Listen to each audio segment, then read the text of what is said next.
In this talk, I'm discussing the reception of Wittgenstein's thought in England in the years after his return to Cambridge, through considering how one young philosopher at the time, Margaret McDonald, understood his work,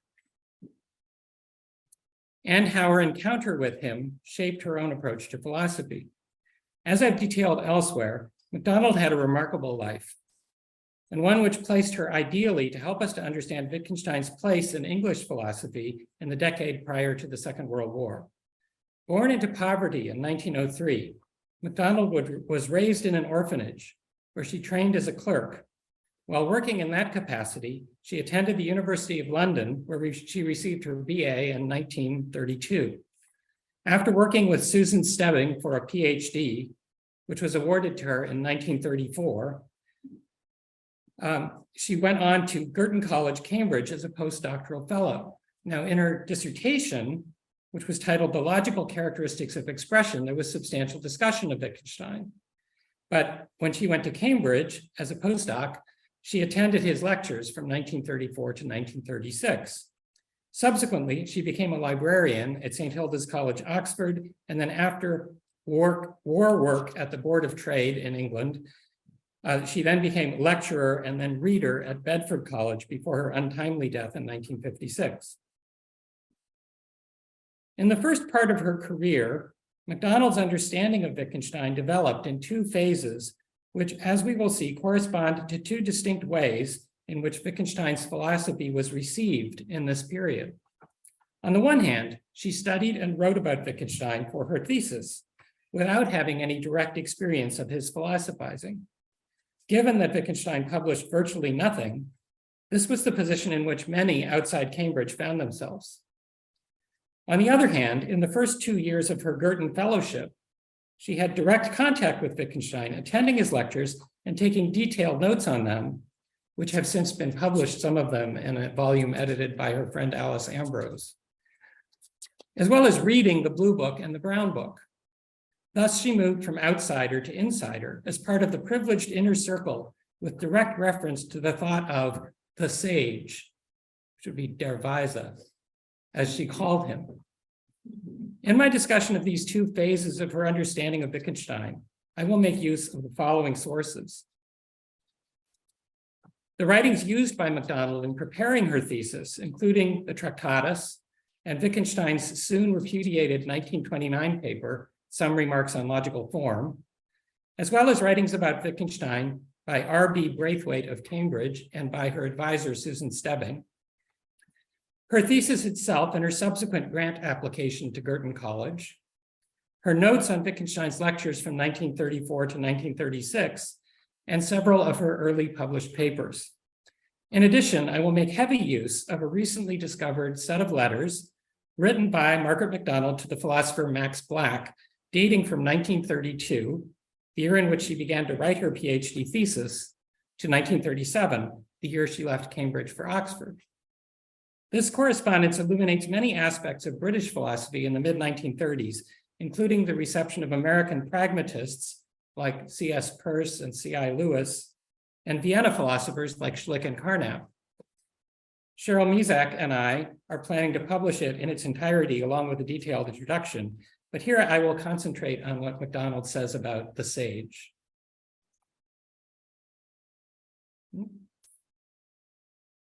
When MacDonald was writing her thesis, Wittgenstein's new thinking was little known outside of Cambridge. Two sources, both from 1933, played a significant role in her understanding of Wittgenstein's thought. A paper by R.B. Braithwaite, published as a survey of philosophy at Cambridge, about 1/3 of it on Wittgenstein, and Susan Stebbing's British Academy lecture on logical positivism and analysis. Both discussed Wittgenstein at length, and both associated his work closely with the logical positivism of the Vienna Circle.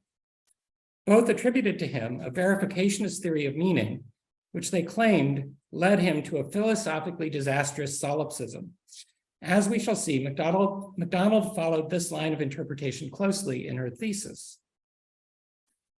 It is worth noting here that Wittgenstein rejected Braithwaite's presentation of his philosophy in a letter to Mind of July 1933, writing that he had, quote, been reading Mr. Braithwaite's article with some alarm, He explained that since he had not yet published any of his new views, readers would naturally turn to Braithwaite's article for understanding. But he warned, I disclaim all responsibilities for the views and thoughts attributed to him, which consisted, he said, in either inaccurate representations of my views or claims which clearly contradict them. To this, Braithwaite published a reply in the same issue of Mind, stating that he hoped to have made it clear that he was only conveying the impression that Wittgenstein had made upon him, and adding an explicit caution against accepting uncritically my account of views which have not been published by their authors in printed form. MacDonald was surely aware of this exchange of letters while writing her dissertation. Nonetheless, she relied, as Wittgenstein feared, on Braithwaite and a similar interpretation of Stebbing in building her discussion of Wittgenstein and her thesis. While Wittgenstein had urged philosophers to suspend judgment until such time as he could publish his work, and Braithwaite had similarly admitted that the extent to which I have misinterpreted Dr. Wittgenstein cannot be judged until the appearance of the book, which we are all eagerly awaiting, MacDonald did not have time to wait. She had a thesis to write. And as we know, she would have had to wait almost 2 decades for any publication from Wittgenstein or his estate.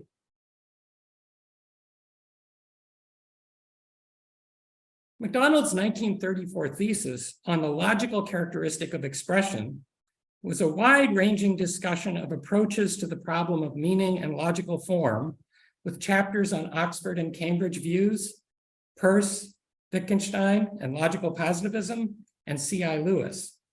Her discussion of Wittgenstein primarily appears in chapter 4, which was titled Wittgenstein and Logical Positivism.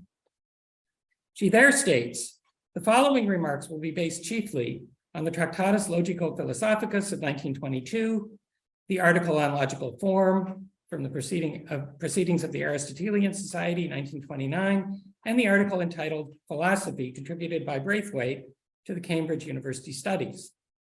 These contain, she says, all the published information concerning Dr. Wittgenstein's doctrines. In fact, however, she also attended Stebbing's 1933 British Academy lecture, which undoubtedly shaped her understanding of Wittgenstein as well. In her dissertation, MacDonald relied not only on Braithwaite for unpublished recent views which Wittgenstein expounds in his lectures at Cambridge, but also, she says, on the work of the School of Logical Positivists in Vienna, who claim Wittgenstein as the founder and inspirer of their movement, and who are probably nearer to his actual teaching than anyone outside Cambridge.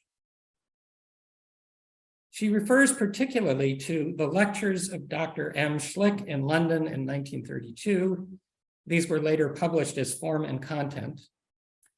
And MacDonald took verbatim notes on these lectures, which were given in English, using her secretarial shorthand and typing skills that she had learned when she was trained as a clerk.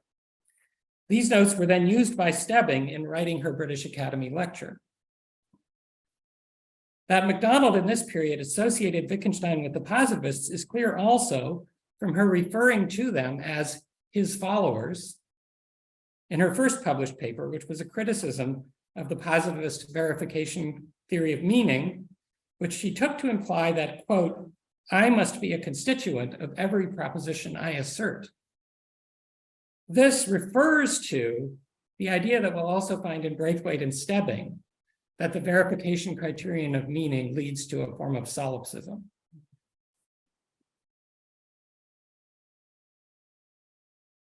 MacDonald's discussion of Wittgenstein in chapter 4 of her thesis begins with an insightful treatment of Wittgenstein's account of propositions as pictures in the Tractatus. Of particular value are the connections she draws to the philosophy of C.S. Peirce, as well as her analysis of Frank Ramsey's suggestion in his review of the Tractatus that the type token distinction is needed to understand Wittgenstein's understanding of propositions. However, for our purposes, what is most interesting is the positivist reading of Wittgenstein that she derived from Braithwaite and Stebbing. So I'll begin by summarizing their readings of the Tractatus and assertions about his later views. Braithwaite discusses at length the problem of how to account for logical necessity, which he says is found only in rules of grammar, tautologies, and mathematical propositions. Wittgenstein's solution, according to Braithwaite, is that all these are statements of how language is to be used and not statements of fact at all. In contrast, statements of fact must meet a condition of significance. Wittgenstein's answer is that for a sentence to express a proposition, there must be the possibility of verification. The nature of the proposition is the method of verification. Here, Braithwaite directly attributes to Wittgenstein the positivist verification account of meaning.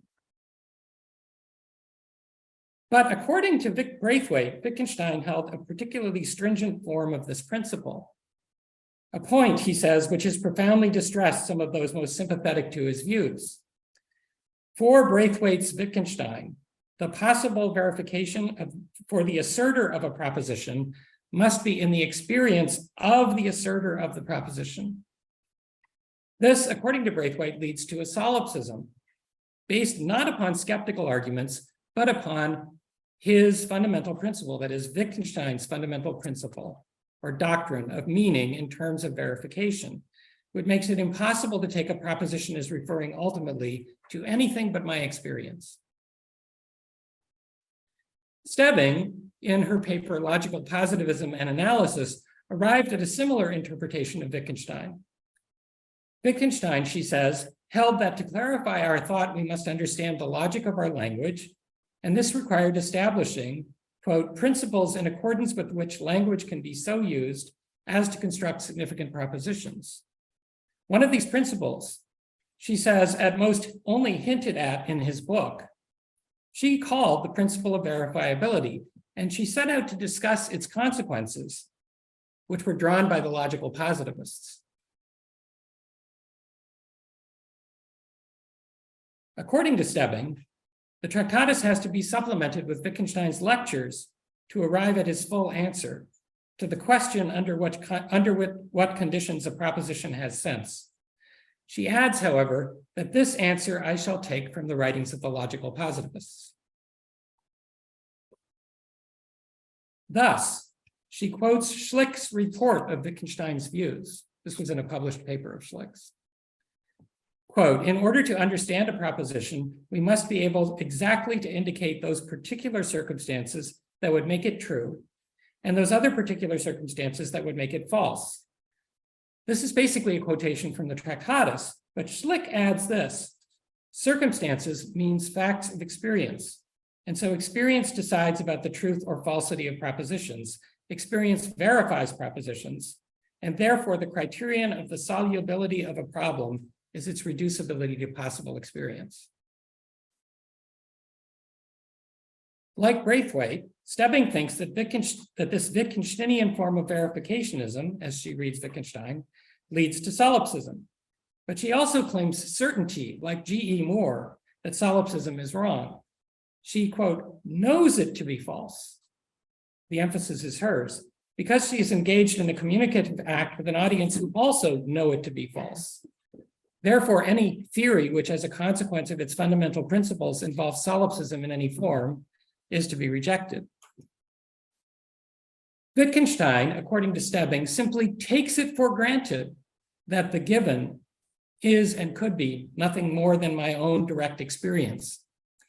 And this, together with his principle of verifiability, his interpretation of the principle of verifiability, entails that every genuine proposition says and can say only something about my present or future experience. This is the position that MacDonald rejected in her paper Verification and Understanding when she said, the position held that I must be a constituent of every proposition I assert. Now, in her dissertation, MacDonald makes many original contributions, most importantly to the study of American pragmatism and Peirce. But concerning Wittgenstein, she follows closely in the footsteps of Braithwaite and Stebbing. In her abstract, she offers the following summary. Wittgenstein's theories are examined in some detail, and especially the view that the reference of every proposition is determined by its verification in my experience. The solipsism to which this leads is unacceptable and contradicts the definition of language as a means of communication. Thus, solipsism is the result, she claims, of Wittgenstein's verificationism.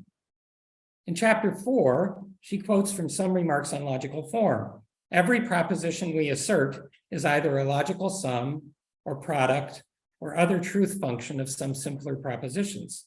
She then adds, quote, the simpler propositions are those asserting each of a set of experiences which would suffice to verify the original proposition.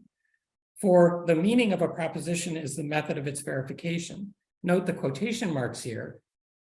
But in spite of this, these words do not occur in the paper Some Remarks on Logical Form, but they derive from the reports of Schlick, Braithwaite, and Stebbing. But they lead her, again, to convict Wittgenstein of solipsism, since it is by verification that language is applied to the world, but all verification must be through my private experience. That means, she says, that we're committed to a solipsism, although it would be an ineffable solipsism, as shown by Tractatus 5.62. What solipsism means is correct, only it cannot be said but shows itself, which he also quotes. This solipsism, derived from her positivist reading of Wittgenstein, leads her to one urgent problem, the question of communication. The logical proper names that make up a Wittgensteinian picture proposition on this account must stand for the elements of the momentary experience to which I refer. But on Wittgenstein's assumption, what Stebbing says Wittgenstein takes for granted, that the elements of my experience have nothing in common with the elements of yours, communication becomes impossible. The most my expression could convey to you is the number of elements in a given situation. This then is the understanding of Wittgenstein shared by Stebbing, Braithwaite, and MacDonald around 1933 to 1934. On the basis of their reading of the Tractatus and reports of Wittgenstein's views from Vienna Circle conversations and lectures at Cambridge. Of course, the Tractatus itself states, I want to ask, how much truth is there in this reading? I begin with the question of verificationism. Of course, the Tractatus itself states that to understand a proposition means to know what is the case if it is true. This at least suggests that grasping the sense of a proposition would require knowing how to discriminate the circumstances in which it was true, as Schlick put it. Moreover, Wittgenstein did have a brief verificationist phase coinciding with meetings with members of the Vienna Circle in 1929 to 30, and represented as well in the manuscripts that became what was later published as Philosophical Remarks, and in his lectures at Cambridge in 1930 to 31, from which Braithwaite was presumably drawing. For example, in a meeting at Schlick's house on January 2nd, 1930, Wittgenstein baldly stated, the sense of a proposition is the method of its verification. And G.E. Moore's notes for his lectures from February 17th, 1930, record him saying, the sense of a proposition is the way in which it's verified. In a discussion on December 9th, 1931, he added, if a proposition is verified in two different ways, then it has different senses in those two cases. The philosophical background of the members of the Vienna Circle, including the Kantianism expressed in Schlick's Form and Content and Carnap's commitment to methodological solipsism in his Aufbau, might have led them to understand Wittgenstein as referring to verification in immediate experience of the given. But in fact, Wittgenstein does not typically speak this way, even during the so-called verificationist phase. In a discussion at Schlick's house, for example, he offered examples of verification, such as looking for a book on a shelf, making inquiries about a mayoral election, reading the newspaper, and so on. Not, in other words, examining his own private experience. And mathematical proof as a method of verification is discussed several times in the Philosophical Remarks. Moreover, by late 1931, sorry about this lengthy quote, Wittgenstein had already begun to distance himself from the verification principle, foreshadowing his eventual statement in the Philosophical Investigations, asking whether and how a proposition can be verified is only a particular way of asking, how do you mean? The answer is a contribution to the grammar of the proposition. As noted above, in a conversation of December 9th, 1931, Wittgenstein stated that if a proposition is verified in two different ways, then it has different senses. But he presented this as an example of a dogmatic procedure and contrasted it with the undogmatic procedure of simply drawing attention to the following point. The verification of a proposition can itself only be given by means of a description. Thus, the fact of the matter is that we have two propositions. The second proposition describes the verification of the first one. What then am I going to do? I simply lay it down as a rule of grammar that the first proposition is to follow from the second one. Thus, I do not talk of sense and what sense is at all. I remain entirely within grammar. And certainly, by the time Braithwaite and Stebbing were writing about Wittgenstein, the verificationist, he had definitively weakened his commitment, remaining only with the idea that asking for the method of verification is one way of explaining the meaning of a word or proposition. For example, and this isn't on any of the slides, but G.E. Moore records in his notes from Wittgenstein's lecture of April 24th, 1933, meaning of a proposition is way of verification, question mark, or you can determine meaning by asking how verified, question mark. This is necessarily a mere rule of thumb. Roughly speaking, the rule comes to the same as what do you do with this proposition or how do you apply this proposition? So that was Wittgenstein by 1933. So Wittgenstein never seems to have held the strict view of verificationism that Stebbing, Braithwaite, and MacDonald attributed to him, and was already moving away from it by the time MacDonald was writing her thesis. But what of the solipsism that they claim to derive from this purported verificationism? Of course, as we saw, the Tractatus tells us at 5.62 that what solipsism means is quite correct, only it cannot be said, but shows itself. A passage quoted by both Stebbing and MacDonald, and follow-ups such as the world and life are one and I am my world reinforce this claim. Moreover, and now I come to a bit of German, and German speakers may want to help me with what happened here. The 1922 translation of the following sentence in 5.62 is suggestive of a private language.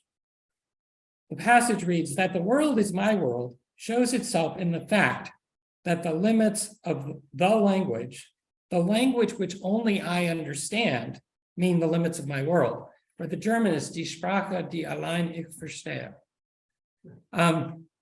And that translation suggests that the language described in the Tractatus is a private language, mine and mine alone. Only I can understand it. And it would have been natural for Schlick, Carnap, and others to interpret this as a language of private experience. However, the translation of 5.62 in 1933 was corrected, and it was corrected on the basis of notes that Wittgenstein himself had made in Frank Ramsey's copy of the Tractatus. And it was corrected to that the world is my language shows itself in the fact that the limits of the language which I understand, or it later became in the 1961 translation, the only language which I understand, the only language which I understand, not the language which only I understand, right? Mean the limits of my world. This change, which was based on Wittgenstein's annotation in Ramsey's copy of the Tractatus, was adopted in 1933, and so rendered the passage no longer appears to suggest the idea of a private language, and instead could be seen to emphasize the unity of all language essential for communication. Moreover, although 5.62 allows that the truth of solipsism shows itself, this has to be read in connection with other passages which seem to suggest that solipsism in some sense undermines itself.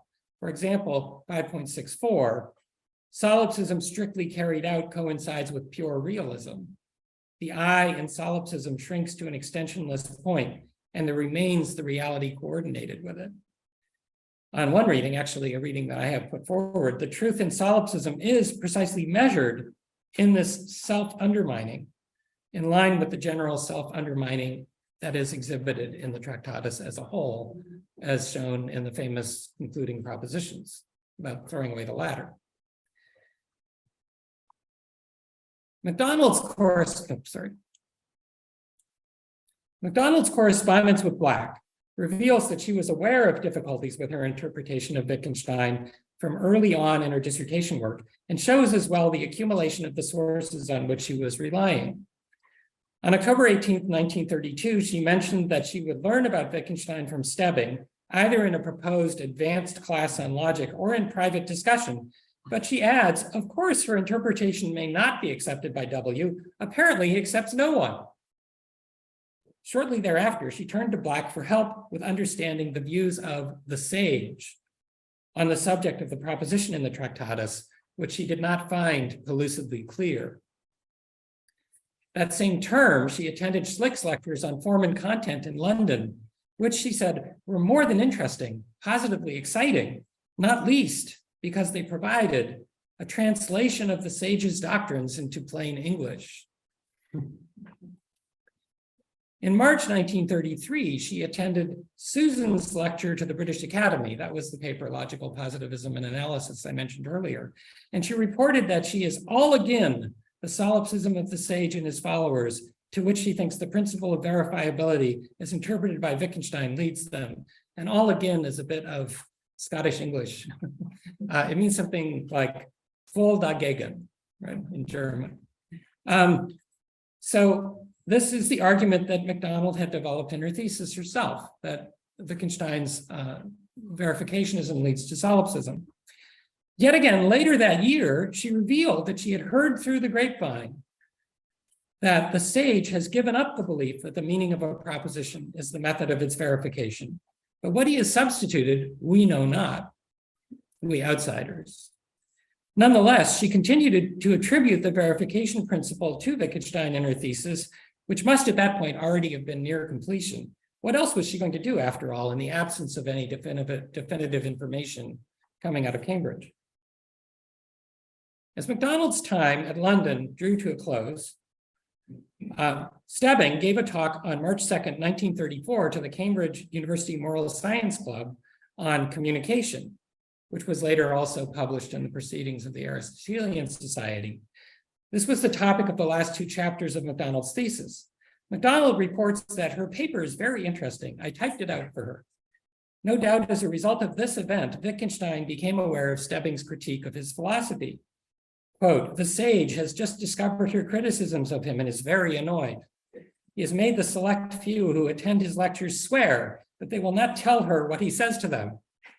It is all rather amusing and childish, but he seems to take her criticisms very seriously, especially about solipsism. By this time, MacDonald had applied for a postdoctoral fellowship at Girton College, Cambridge, which she was awarded on March 16, 1934, on the strength of a glowing letter from Stebbing and a strong evaluation from Braithwaite. Stebbing, in particular in her letters, stressed that the special subject of Miss MacDonald's research is such that nowhere could she obtain such help as could be afforded her in Cambridge at present.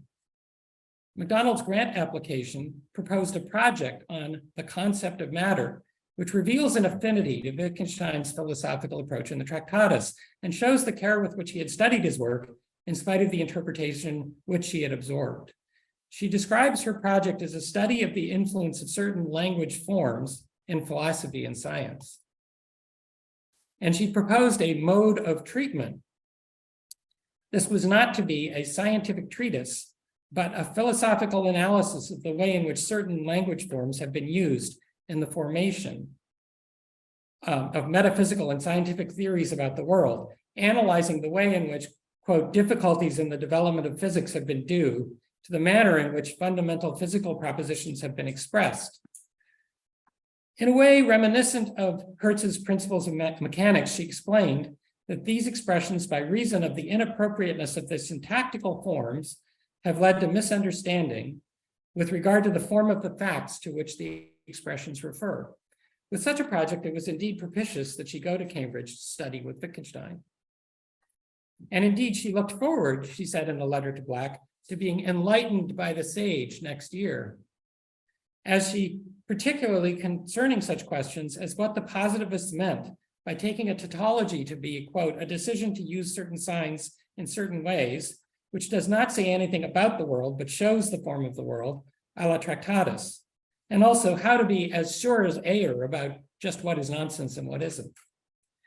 But what she did find at Cambridge would be much more enlightening and unsettling than she could have imagined. It took MacDonald more than a month after the beginning of her time at the nunnery, das Nonnenkloster, as she called Girton College, to report back to Black about what she had encountered at Cambridge. I'll just mention, when she calls Girton College the nunnery, it was a women's college far off from the rest of Cambridge. So sort of isolated, the only people there were women. And the nunnery is a bit of, it refers to Hamlet's statement in Hamlet to Ophelia, get thee to a nunnery, right? It's a kind of a literary way of referring to a convent. So she explains that she found it a tall order because I'm not very clear about it yet. In particular, she was only beginning to make something of the sage's somewhat exotic discourses. Wittgenstein at first regarded her as a spy from the enemy's camp because she accused him of behaviorism, but he gave her a copy of his last year's notes, which have been bound and are distributed free of charge to a select few, that is, the Blue Book, which he took as a sign of favor. The same letter contains MacDonald's first assessment of Wittgenstein, who, she says, leaves me with a sense of being in a vacuum, since it seems almost impossible to connect what he says with anything one already knows in philosophy, not even with Carnap and company, though there must surely be a connection. She begins to see that her previous understanding of Wittgenstein cannot have been right. He is certainly not a behaviorist, as are most of the logical positivists in Ayer. I don't think he's even a logical positivist. She adds an intriguing remark. He is certainly odd, but he is so firsthand that it seems worthwhile to put up with all his peculiarities to get at what he is saying, which I'm sure is important. What does she mean by saying that Wittgenstein is firsthand? So firsthand. I take her to be contrasting the understanding of him that she had previously had at secondhand from reading reports of others about him with what she could learn from him by listening to him directly and experiencing him at work. By the end of her first term at Cambridge, MacDonald had come to see that her earlier understanding of Wittgenstein was in fact shot through with misunderstanding. On December 21st, 1934, she remarks to Black that Wittgenstein, far from being a positivist, has no great opinion of the Viennese followers. I'm sorry to read this in Vienna, but they are no good, and it is certainly not worthwhile learning German in order to read Carnap. In the same letter, she writes, his last year's discussion on solipsism is most ingenious. And here she's referring to essentially the second half of the Blue Book, a lengthy discussion in which Wittgenstein explains that solipsism is a case of, quote, trouble caused by our way of expression. Very roughly, very crude summation of 40 pages. Wittgenstein claims there that the solipsist confuses grammatical rules about the use of I, the word, with facts about the world, and says that while we could devise a solipsistic notation in which only one person appears as a subject, the solipsist mistakenly thinks this notation is forced on us. This discussion must have shown MacDonald that Wittgenstein was in no simple sense guilty of the solipsism of which he had made such heavy weather in her thesis. Her reference to it also shows that she had by then read the entirety of the Blue Book. That MacDonald paid careful attention to the Blue Book is shown by another letter from December 1934, in which she discusses Wittgenstein on generality, stating that his method is to deny it. She describes his famous discussion of family resemblances and his rejection of a common ingredient in all the things for which one can use the same word, and concludes, this seems to me to be a useful view, while admitting that Wittgenstein would be annoyed at having a view attributed to him when he has no views or theories. Now, she's here summarizing for Black Wittgenstein's treatment of the craving for generality in the Blue Book. She even provides the same example as Wittgenstein. If you go back to her quote and compare to this, she uses the same example. The idea that is to be rejected is that beauty is an ingredient of all beautiful things, as alcohol is of beer and wine. And so we could have pure, unadulterated beauty. Precisely the same example in her letter. However, MacDonald's not entirely convinced by Wittgenstein here. And she raises a concern about what he says about similarity, resemblance, or agreement. Basing herself on her lecture notes from lectures 5 and 6, these are published, from Michaelmas term, autumn term of 1934, her first term at Cambridge. She explains to Black that for Wittgenstein, to say that this agrees with that is to say that you have made a rule in accordance with which you will use the same word for this and that. The meaning of a symbol is its use, and the rules for the use of a symbol are, it seems, always determined by you and never by the facts. We make the mistake, Wittgenstein argues, of taking the way our signs in ordinary language are as a matter of fact used to be the way they must be used, as if they would agree or disagree with our ideas like a chemical reaction. But whether they agree or not is not a scientific conjecture, according to Wittgenstein, but is in some sense a priori, determined by our rules of language. This is her explanation to Black. This is where she demurs. She takes Wittgenstein to be saying that similarity or resemblance is a rule of grammar, being one of the agreements determined by us. This means the family must in some sense be determined by us, i.e., we must have our rules before we can determine our families. She finds this talk of rules mystifying and is uncertain about the difference between saying this is red and that is red, because they are in fact both red and objectively similar, and saying we shall call this red and that red, because we have made a rule in accordance with this agrees with that as being similar in color. She suggests that, like C.I. Lewis, Wittgenstein will have to bring in some reference to purpose, but fears that this would not help either. Thus, MacDonald does not simply swallow whole all of Wittgenstein's teachings, and she perhaps foreshadows here worries about rule following that became very dominant in Wittgenstein's thinking shortly thereafter. Nonetheless, her letters to Black during her 2 years with Wittgenstein are full of brilliant insights into his philosophy. And here are some just mentions of some aperçus, as it were.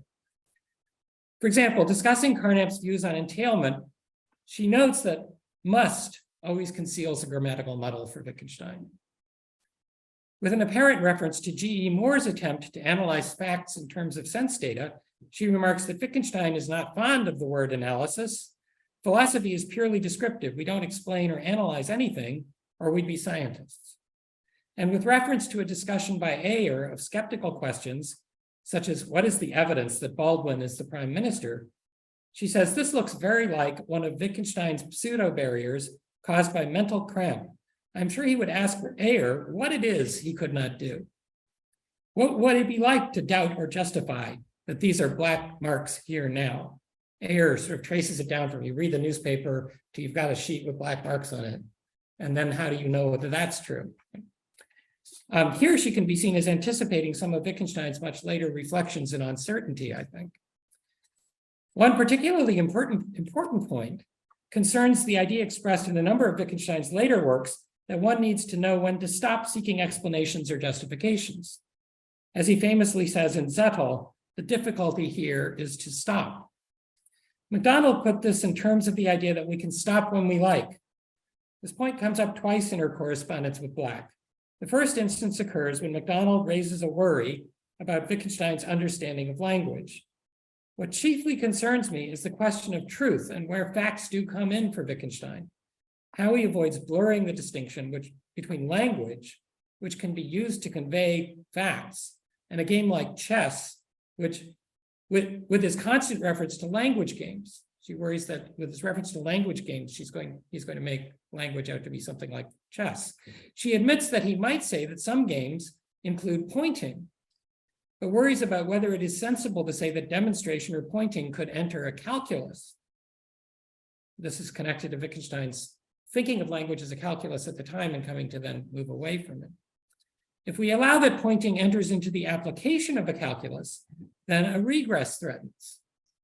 If we take this application to be its translation into or combination with some of the symbols of ordinary language, which is again treated as a calculus, we can again ask, is this then applied in another language? Here she replies, I suspect this is a mental cramp.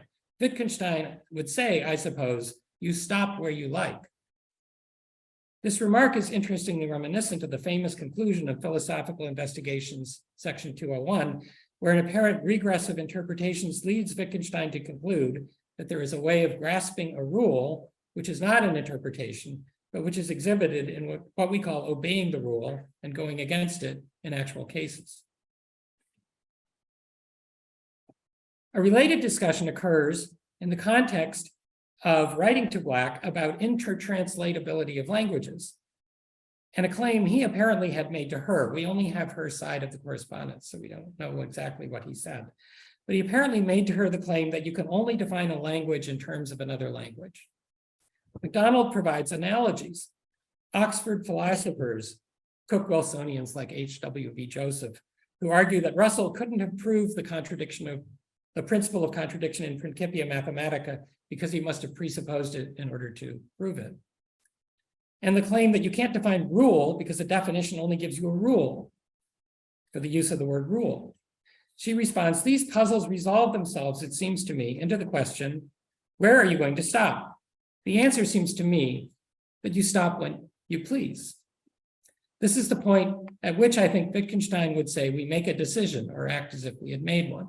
So these passages suggest that MacDonald embraced much of what she learned from Wittgenstein. But in fact, her assessments of his philosophy show both that she learned a great deal from him and that she wasn't simply a convert. After one term at Cambridge, she wanted to assure Black that she didn't merely discuss the sage's doctrines as incredible, since she felt very attracted to them, but also very unclear about a lot. She confessed that she sometimes found it difficult to decide whether he is saying something fantastic but terrifically important, or whether he is just being trivial.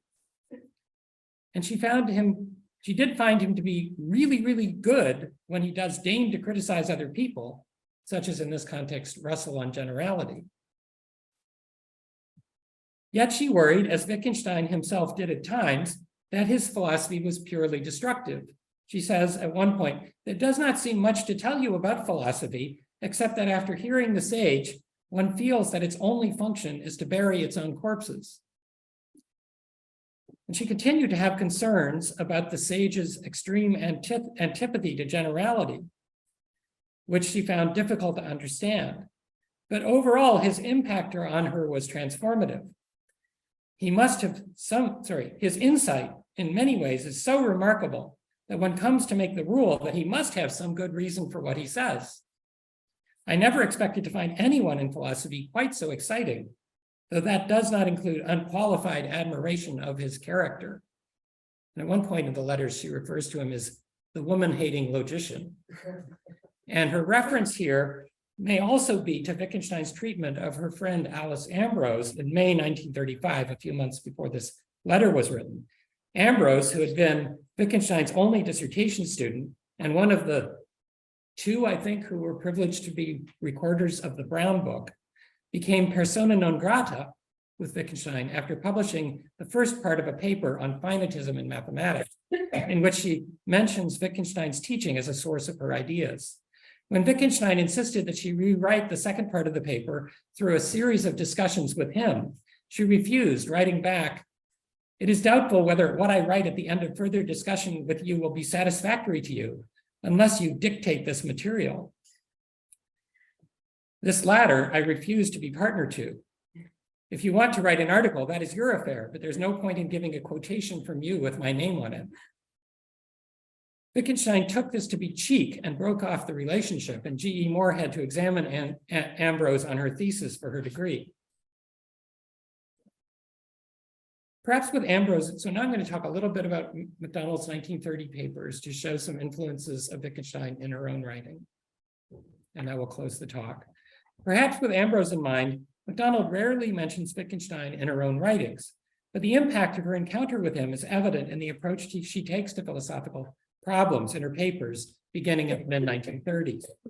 Here I will briefly discuss two examples from her time at Cambridge and immediately thereafter. A paper titled Russell and MacTaggart from 1936, in which she uses Wittgenstein's discussion of solipsism to criticize MacTaggart's argument that the self must be known by acquaintance. And a paper titled The Philosopher's Use of Analogy from 1938, which presents a methodology derived from Wittgenstein for treating all philosophical problems as verbal and applies this to the problem of substance. The first, the paper on Russell and McTaggart. In February 1935, MacDonald wrote to Black that she has made one application of the technique to McTaggart's argument about the self. The technique here meaning Wittgenstein's technique. She highlights McTaggart's claim that I must, nota bene, she says, must, that's a bad word, right? I must know myself by acquaintance, since if I knew myself only by description, I could not know who it is that the descriptions describe. And this recalls her remark that must always conceals a grammatical muddle. She then asks, what is known? What is known? How this knowledge can be communicated or tested? There seems only one answer, by the use of the symbol I. It becomes then a piece of information about a language game with I. In her 1936 paper, MacDonald develops this argument over several pages, and I'm not going to go into that here. But in it, she presents the argument as a response the positivist philosopher might make to McTaggart. McTaggart this was published in a posthumously published collection of papers of works by McTaggart, and the editor of that volume had said that this argument refutes the positivists. So MacDonald only mentions the positivist philosopher, but she knew full well that Wittgenstein was not a positivist and that she was extending his discussion of solipsism, as she put it, an application of the technique. Later in her discussion, she does refer to him for an example in which I point to the arm of a chair. Well, there's no chair with an arm over there. I point to an arm of the chair. You ask me where my pain is, and I point to the arm of the chair. And then it turns out that if you massage the arm of the chair, my pain goes away. And she uses this example, and she says, I owe this example to Dr. Wittgenstein's lectures. But that's the only reference to Wittgenstein in the paper. And I speculate she doesn't credit Wittgenstein otherwise because of Ambrose's experience. Ambrose's experience, right? But another paper that I want to discuss in slightly greater length is interesting because in it she explicitly develops a methodology for philosophy that seems to me to be very much reflect her experience with Wittgenstein. And it is also a paper in which it's the only paper in which she does something related to what she promised in her Girton College application, which was to develop a project on the concept of matter. So this paper is titled The Philosopher's Use of Analogy. In order to understand why I say it's Wittgensteinian, I think we have to just back up a little bit to the Blue Book and consider some crucial remarks Wittgenstein makes there about the way in which philosophical problems are produced by misleading analogies in our use of language. This way of speaking may be due to Frank Ramsey, who employed it in his 1929 manuscript, General Concepts and Propositions. But the concept is actually rooted in Wittgenstein's discussion in the Tractatus of the source of the most fundamental confusions of which the whole of philosophy is full, in various forms of equivocation found in ordinary language, cases in which one sign, quote, belongs to two different symbols, or two words which signify in different ways are apparently applied in the same way in the proposition. In the Blue Book, Wittgenstein illustrates the idea with a case that he comes back to over and over, St. Augustine's puzzlement about the nature of time.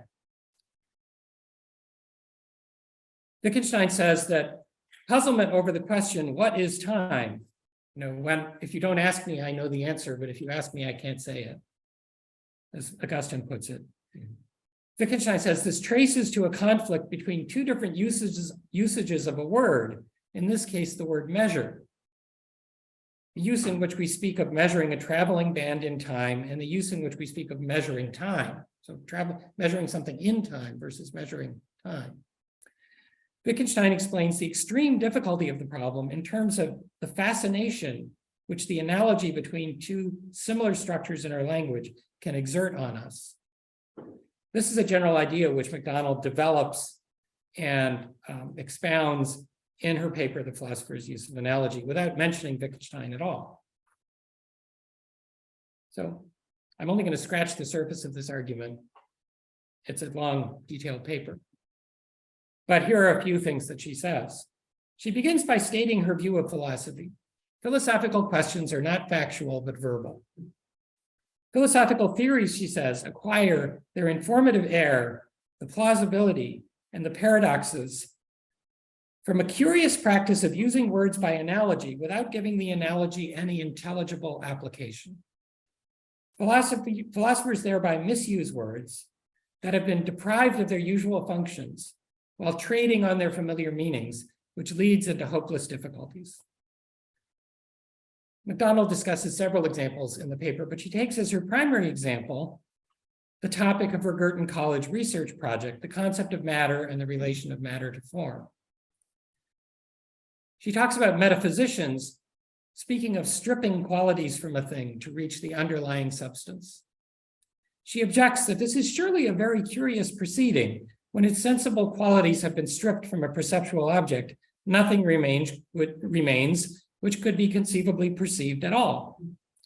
Anticipating the objection, quote, that this is just stupid literalism, since qualities are not taken from objects as skin from an onion, but simply abstracted, thought of apart from objects. She replies that she wishes to concentrate on the metaphors, for I believe they are important and have been very misleading. We have the misleading analogies idea that we had in Wittgenstein. In fact, these metaphors suggest and depend upon false analogies. The image of stripping the qualities from a thing suggests that by abstraction, an intellectual analysis of objects was performed, which showed their composition in a way analogous to that in which a chemical analysis reveals their chemical composition.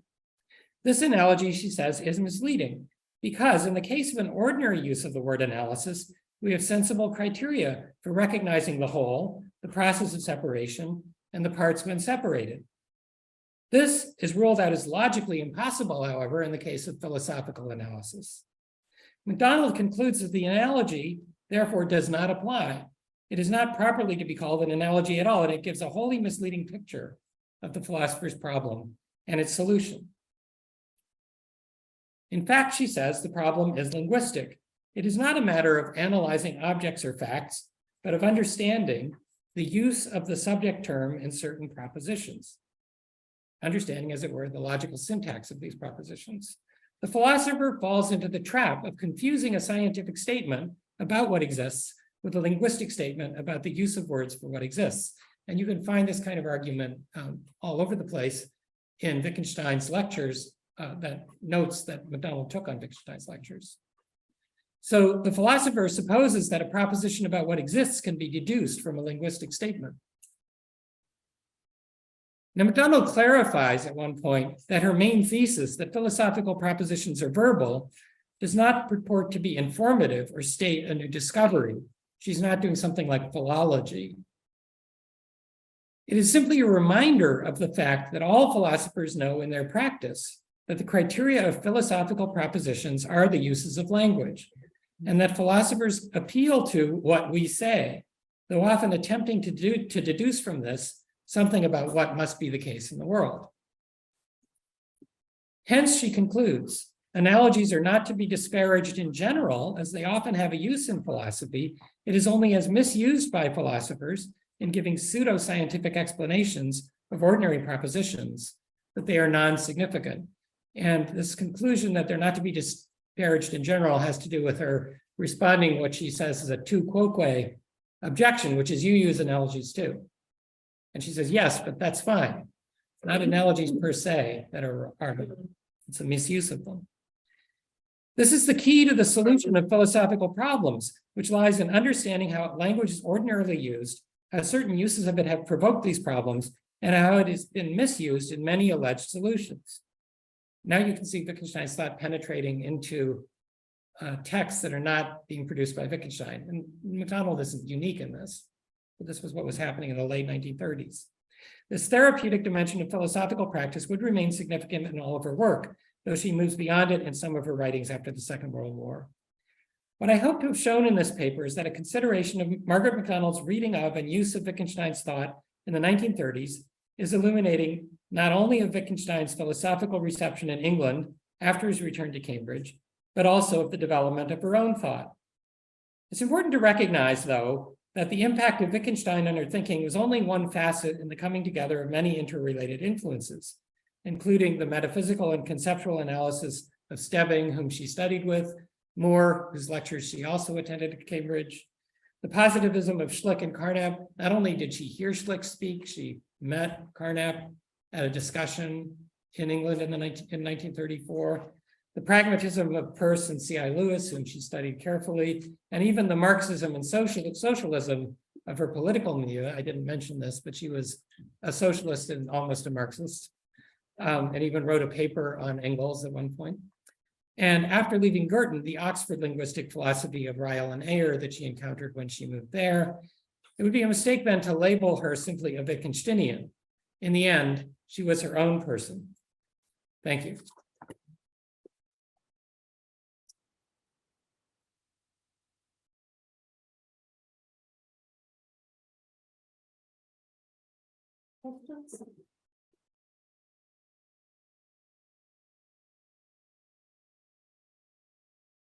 Thank you very much for a very rich talk and talking about a philosopher that I have not previously known anything about, and I'm really thankful for that, especially since her question, the one that she wanted to bring to Cambridge, is super interesting.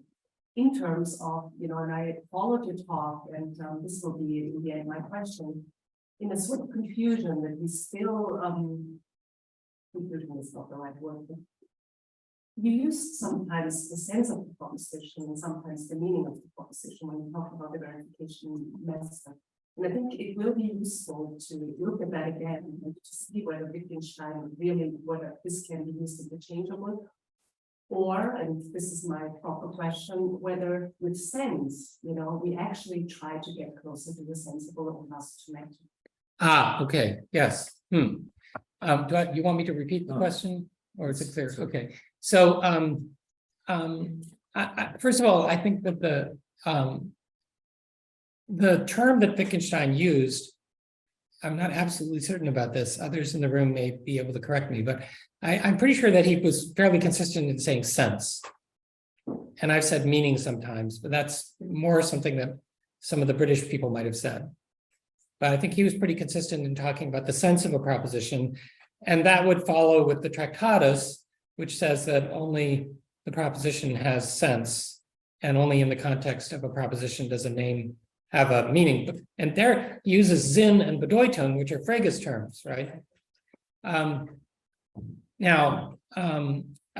he uses Sinn, in one sense, he's referring to Frege. I don't think he's referring to the Sinnlich, the sensible. I did that. But he's referring to the Fregean idea of sense, but he also completely changes the Fregean idea of sense because he insists that names don't have a sense, right? And when Frege makes a distinction between Sinn and Bedeutung in his paper über Sinn and Bedeutung, the distinction is drawn at the level first of the names.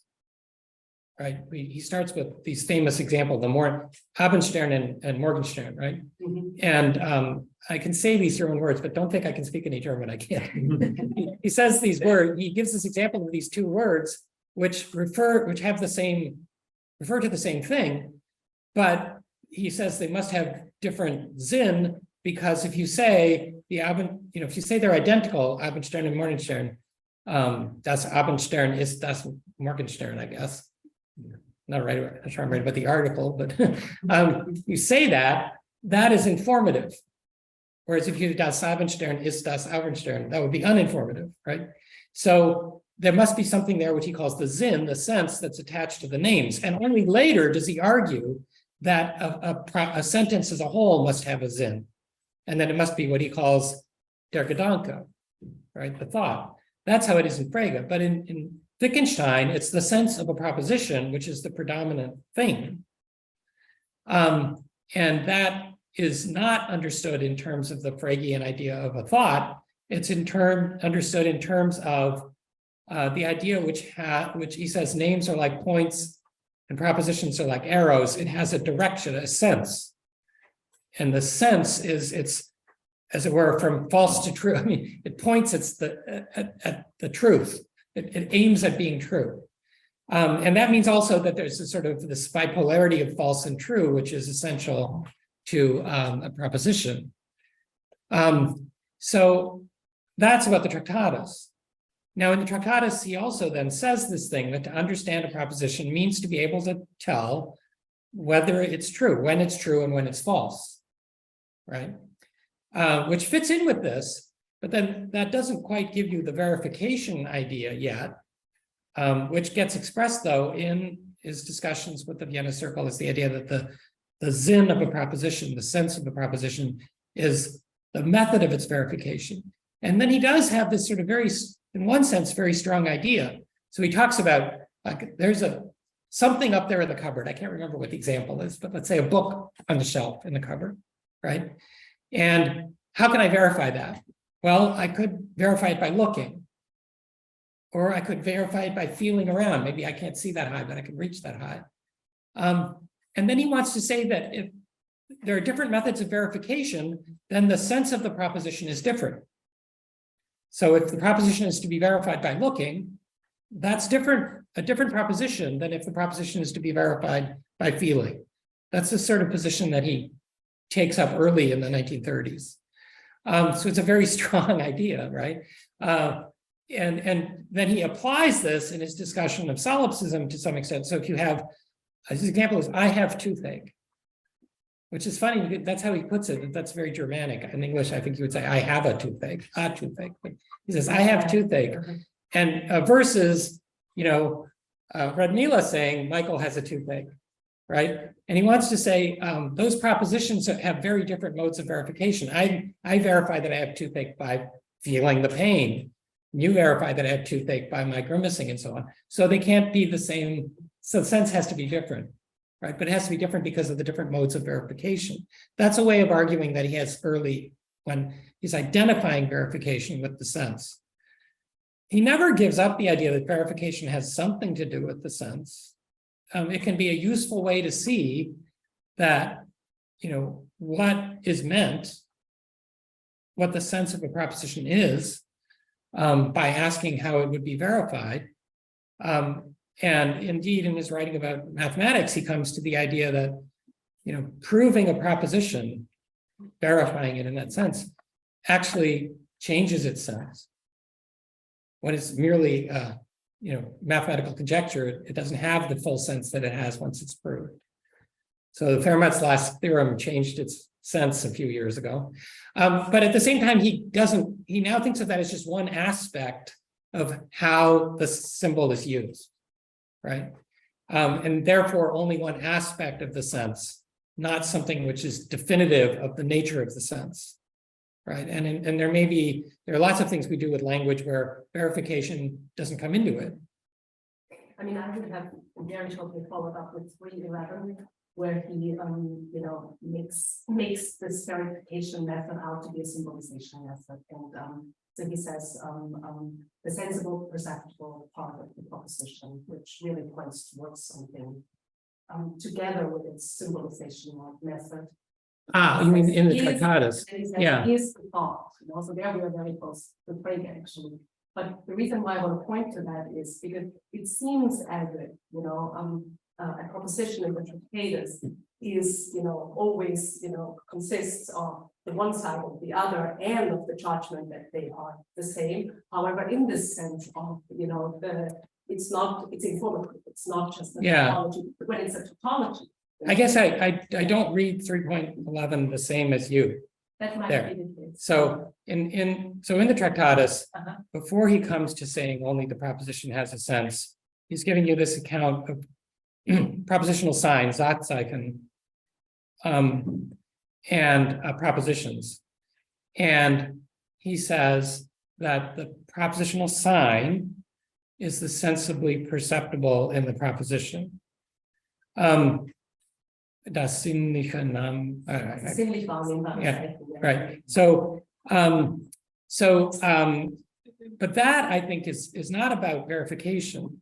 It's about that a proposition in the Tractatus is not something abstract, right? I mean, here's a proposition, right? The first sentence there, I do not at all wish to disparage the making of comparisons and analogies, which are often very useful. That's thing on the screen, that is a Satz, right? But the Satz isn't just the marks on the screen, right? Because it's the marks on the screen as saying something, right? As being projected onto the world according to Tractatus. Of course, all of this is not really about these signs, because this is like got to be analyzed. But the propositional sign is basically what you could see, right? What you could see would be marked, this arrangement of marks on the screen. That's the propositional sign, and the proposition is that of which this is the sensibly perceptible aspect. And on my way, but that doesn't have to do with verification yet, right? A propositional sign could be false or true, right? She could be telling the truth or lying about herself, right? And verification comes with, in the Tractatus, comparing the sign with that which it represents in the world. Right, and it's that comparison of the sign or the picture with that which it depicts. So in the Tractatus, the sign and the picture, the picture and what it depicts, the proposition and the possible fact that it represents have to share a common form. The form, he says, is the possibility of the structure. So the things in the world have to be possibly arranged in the way that the signs are arranged. But they don't, whether it's true or false is going to depend on whether they share not only a common form, but the same structure, right? And that's where the comparison will come in. So to know whether a proposition is true or false, you have to compare the proposition to what it depicts. But this is Sinnlich in the sense of sensibly perceptible, but then Sinn in the sense of sense is something that's also present in the symbol, but not by being sensibly perceptible. There are, I think, other questions. So thanks for performing them. Yeah. The truth of propositions has to be verified. The verification is based on experience. So my simple question is, isn't that the old good empiricism, or do you see there any difference between the empiricism and what he says with regard to the verification, which has to be based on experience? For me, this is a typical, simple, old good empiricist attitude. well, two questions. When you say based on experience, what counts? If you ask what counts is based on experience. If you ask me how many people are in the room, and I say, is this based on experience, or do I have to reduce that to something about things that are, absolutely certain to me, such as, yellow patches, brown patches, such as what's in my visual field? Or can I just say, oh, I can count the people, right? Good experience. Well, yeah, but a lot of empiricists wouldn't accept that ultimately as an answer, because all these people that I see could be a mirage. They could be a hallucination. I have to reduce this to things of which I can be indubitably certain. And those things of which I could be indubitably certain would be facts about my private experience. No, if all is mirage and there is no truth whatsoever, well, then you can forget also all discussion of truth, because then you have only mirage. I mean, look. Then we are in a different world. That's an old discussion also. Sure. Huh? So whether there is truth at all or only mirage. Yes, but what I'm trying to say is there are different kinds of ways of reading the principle that verification has to be an experience. One is experience can be read in a rich way, that it's to put this in Kantian terms. Experience can I want to put this in Kantian terms. I mean, experience can be based on experience can involve that there is a person sitting there. I experience that there is a person sitting there. And that is knowing something by experience. Yeah, but that's true. It's a typical empiricist discussion. Yeah, but What is experience? But this is all a discussion within the framework of empiricism. right, but the question, There so, are such attitudes and others, nothing new whatsoever. well, I don't know precisely what to say about this beyond, but the second thing I wanted to say is in Wittgenstein's use of verification, first of all, he doesn't hold on to this idea that verification, the idea is not just that verification is how we prove that something's true. The idea that the positivists had at certain points, and that Wittgenstein had also, is that verification is the criterion of meaning, not just of truth.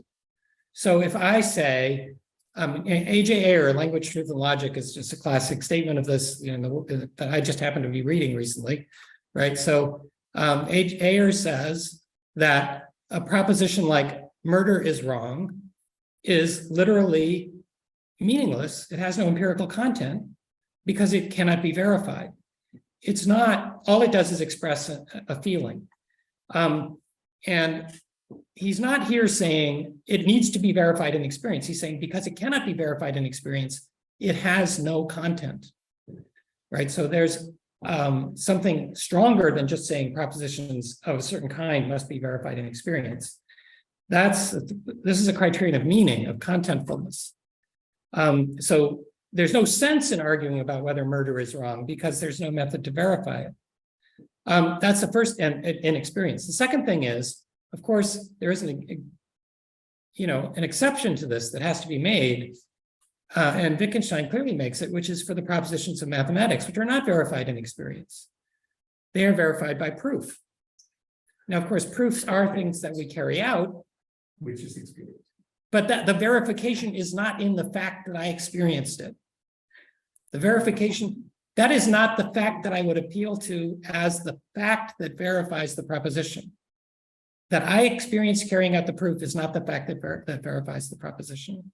But he's So the hearing, by concession to proof, What? the concession to proof is it? Not the hearing, but the acceptance of the proof after hearing. I can do the proof entirely with my eyes shut and my ears closed. Right? I mean, the senses are not involved in the proof. Memory is not involved. Pardon me? Memory is not involved. It is involved. Memory, Yes. Well, And from memory all the time. it depends on what you mean by memory, I guess, but I remember what the symbol means, which I read.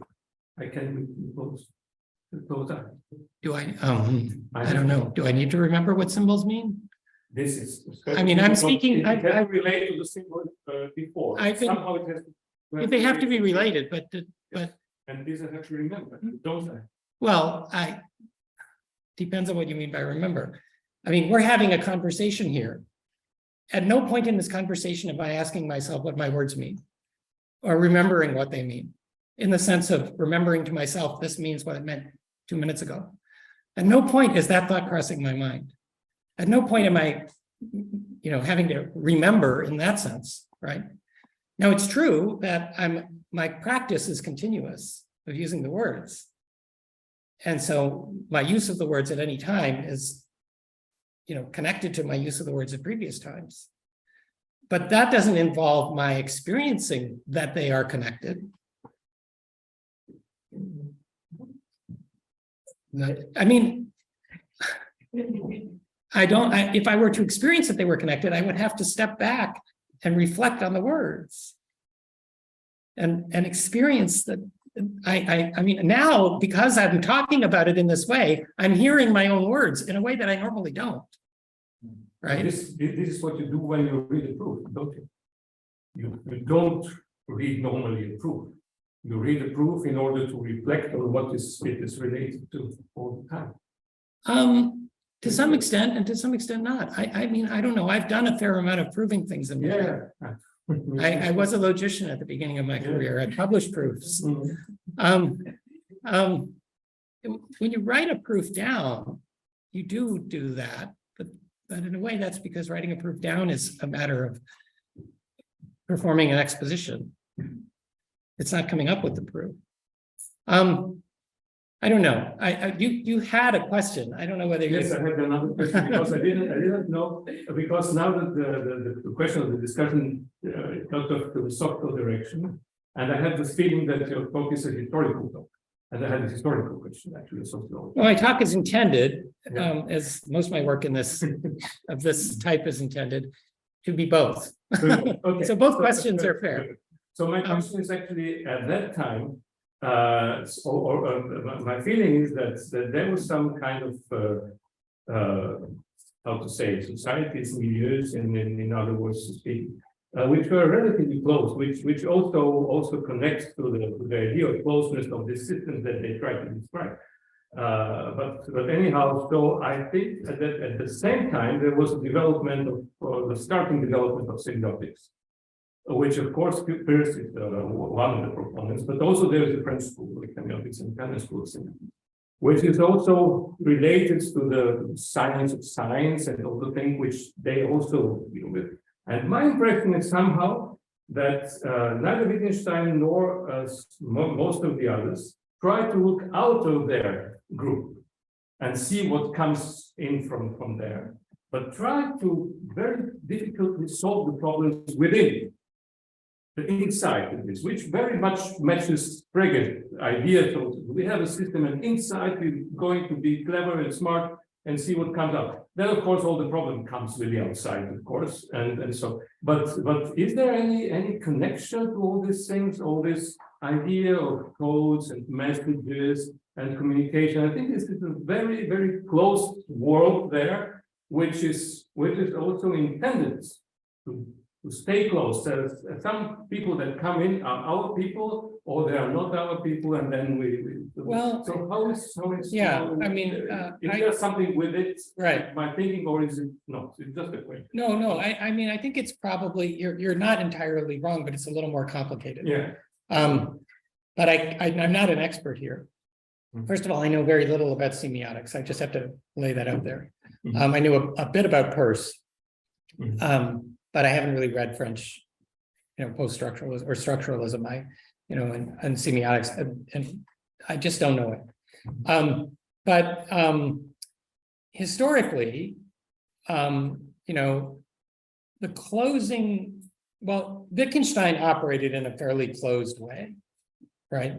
One did not come into Wittgenstein's class expecting him to talk about other philosophers. As MacDonald said, it's hard to even connect this to anything else in philosophy, even Carnap and company, in other words, even the positivists, who she had thought of as his followers. And so he just, was thinking things through on his own, and the problems were the ones that came up from his own thinking, with occasional, influences from people like Russell. He's clearly responding to Russell's analysis of mind, for instance, at some points. But outside of, and his own Viennese background played a role in some of the figures. And Ramsay was one figure who had an important influence on Wittgenstein.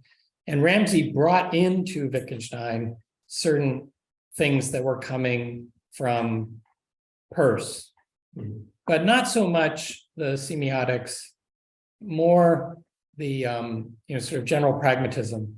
And that's something Cheryl Mezak's written quite a bit about.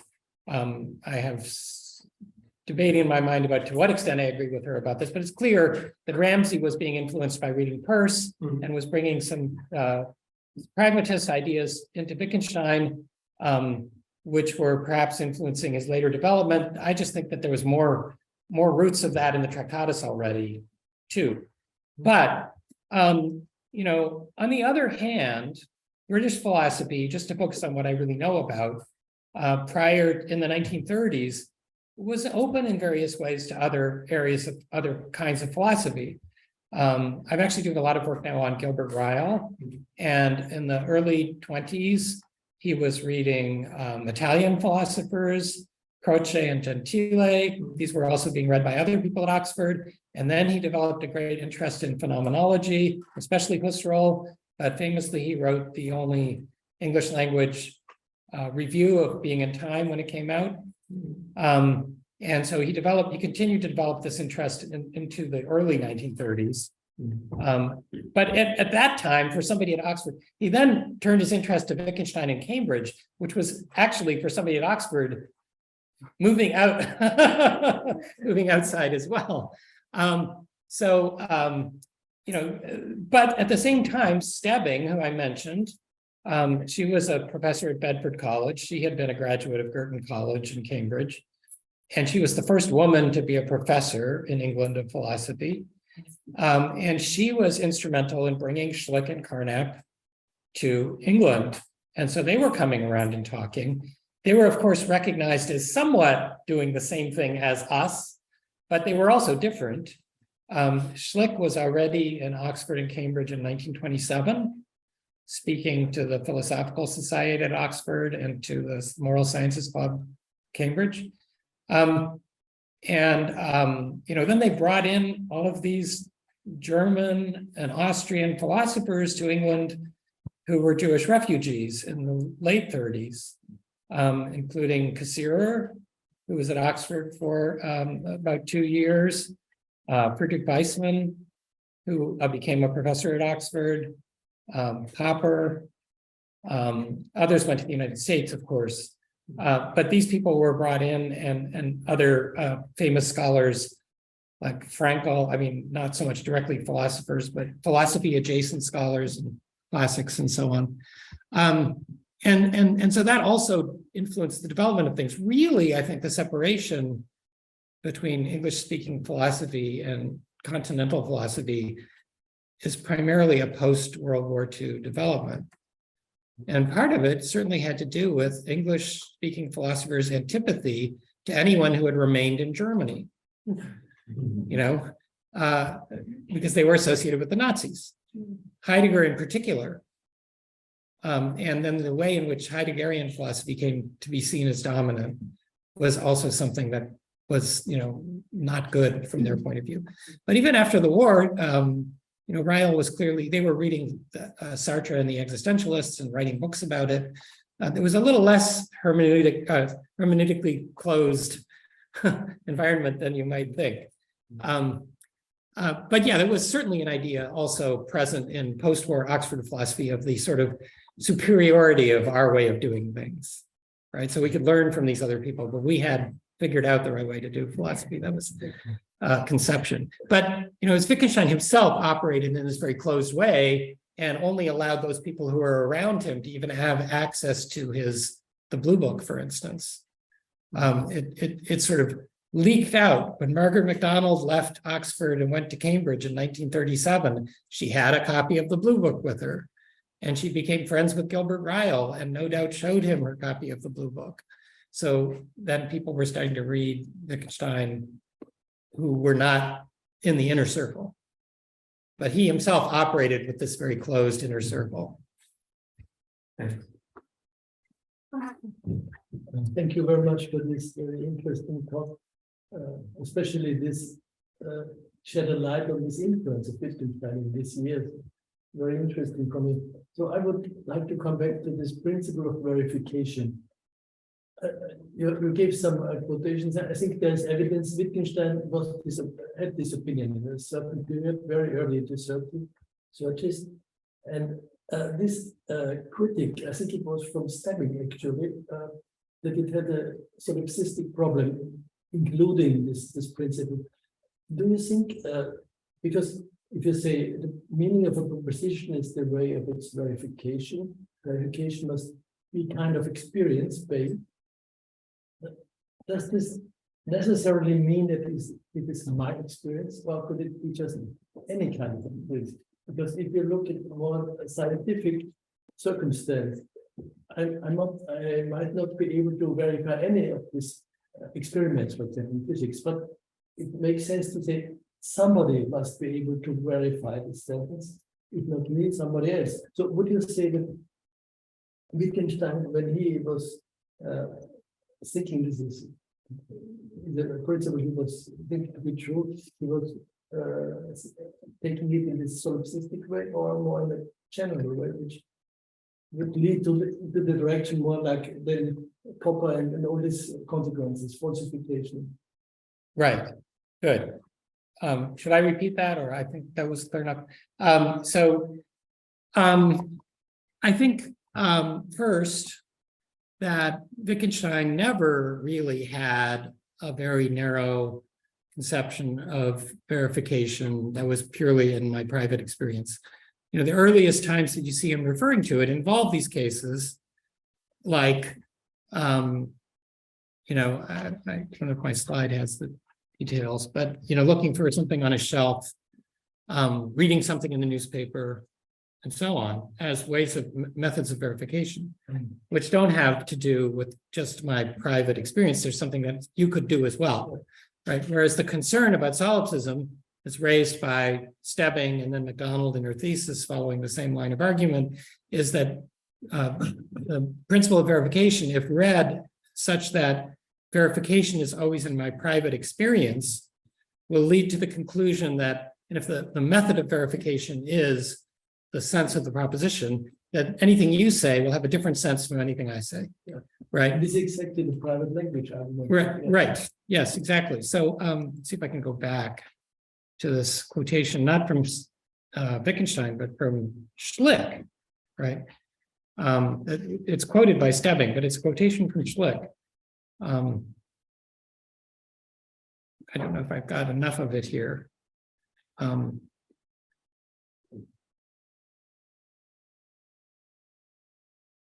So circumstances means fact of experience. And so experience, okay, it's still vague on this question, right? But if you look at, let's say the Aufbau, right?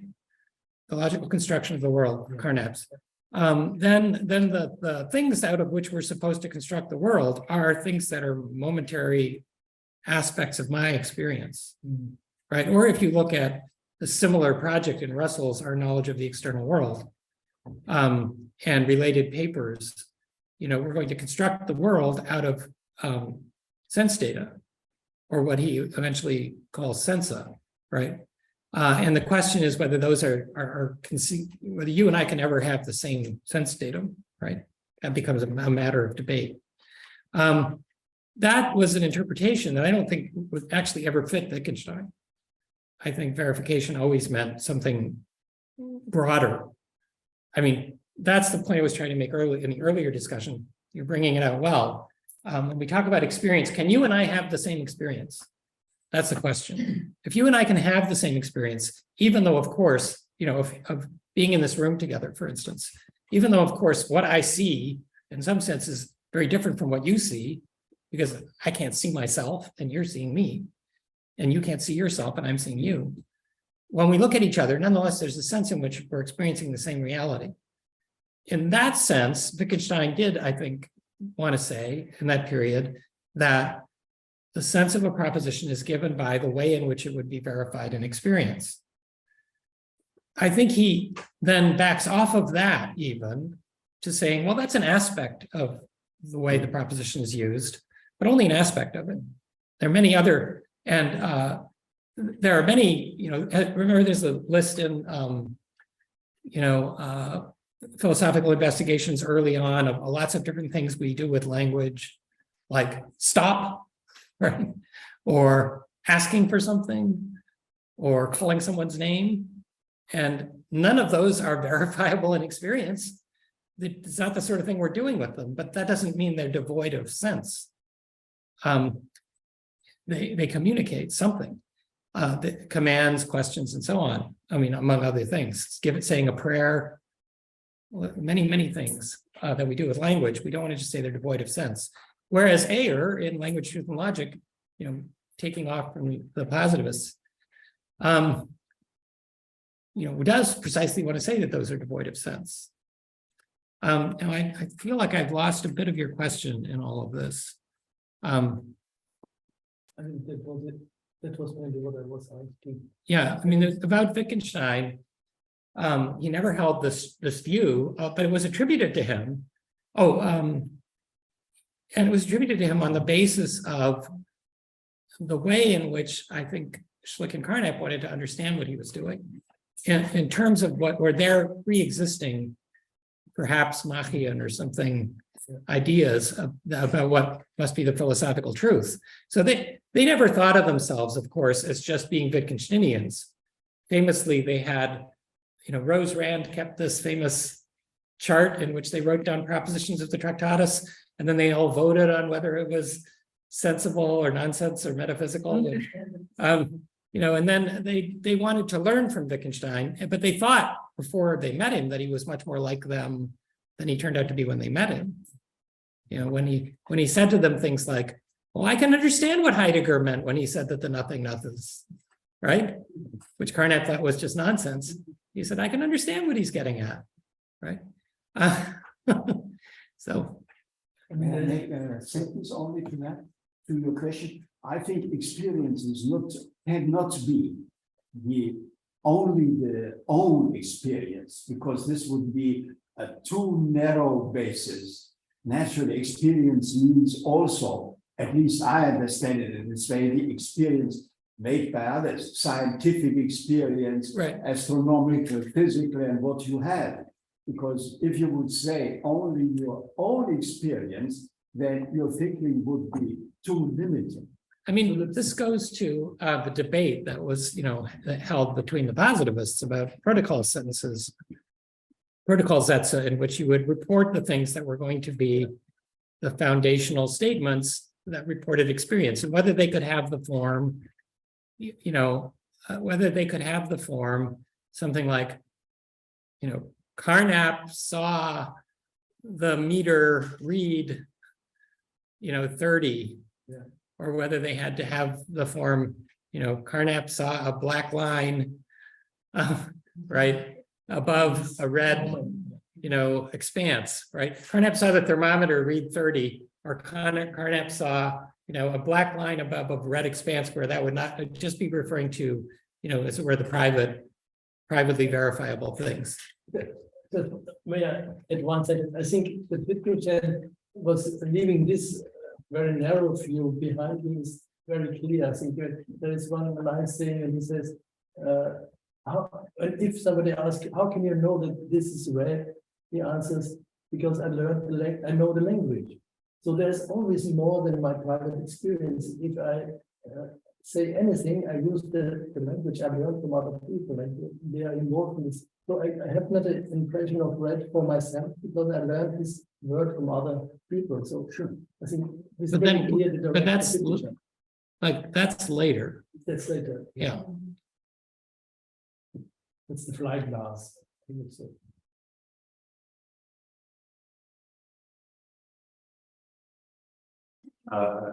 Any idea of notion of surprise at that time, or matching of expectations in this kind of idea of possibility? Because as you said, it is red, and then somebody said it is green, and you will be surprised because somebody doesn't see this as red, or I have an expectation of something being done, and then I'm surprised. So any kind of this kind of how to say feeling of getting something knowledgeable which doesn't correspond to what so it's a kind of feeling, but it doesn't have to do with knowledge acquiring.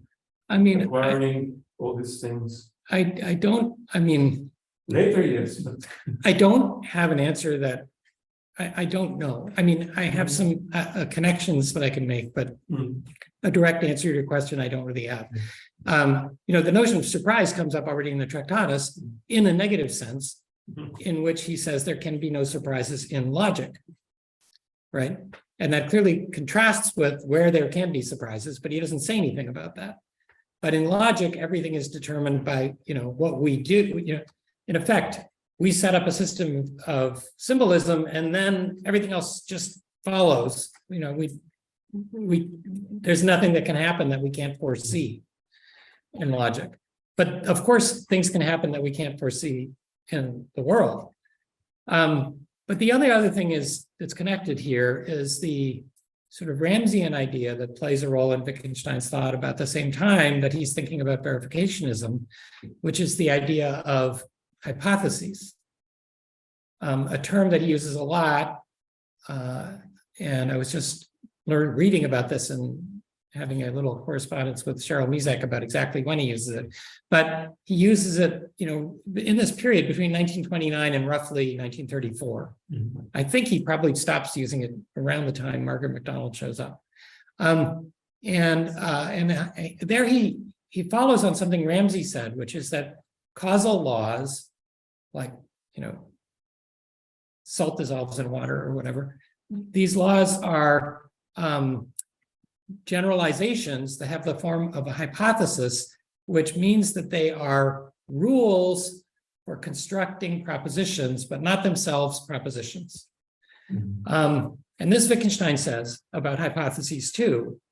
And that means they're rules for managing our expectations, right? So if I say arsenic is poisonous, what that means is, if you take arsenic, you should expect to be poisoned, right? And so, I mean, Ayer develops this into a general phenomenalist theory of the meaning of any statement about the world, that it has to do with our expectations. Surprise, though, I don't that's something I don't remember them talking about, but I'd have to go back and look. But there's this sense in which many of the things we say are in fact concerned with our expectations. And so, of course, their being testable will go with the fact that things can go against our expectations. And then we would, register that and have to change our hypotheses. Wittgenstein sort of stops talking that way around 1934 and starts using hypothesis just to mean something more like a conjecture. But in this period, there's this idea that a hypothesis is not itself a proposition that's true or false, but it's something that we can confirm or disconfirm. It's a rule for managing expectations. So that's the thing that's closest to what you said.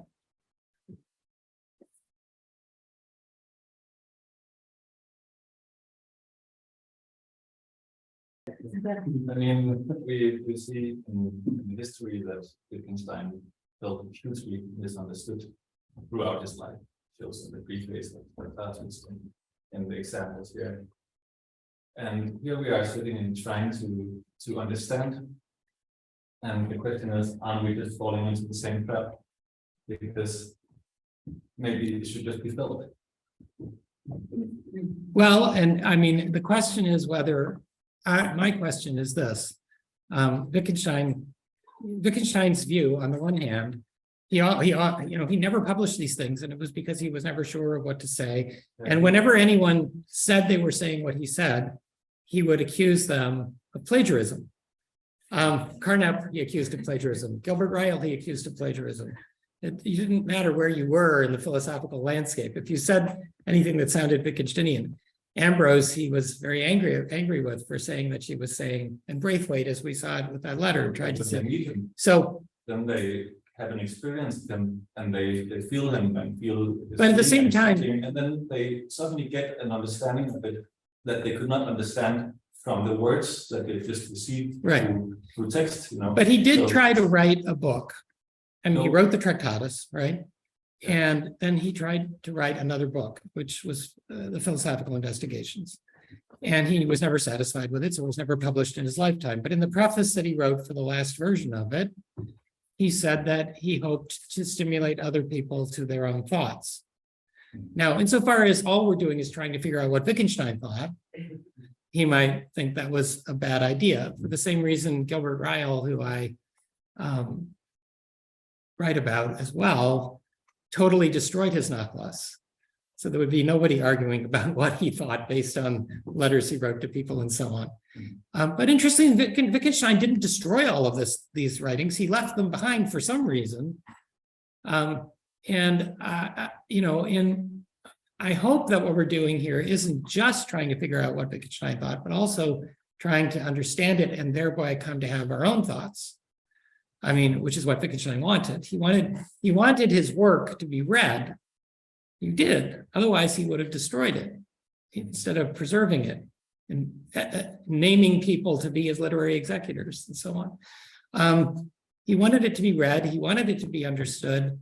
He wanted understanding it to be something that wasn't just a goal on its own, but that was a means to the end of achieving philosophical understanding by other people, to stimulate others to their own thoughts. And I hope, too, that what I'm doing here isn't just trying to understand Wittgenstein, but also having my own thoughts stimulated and maybe stimulating you to some of your own thoughts, too. Thank you.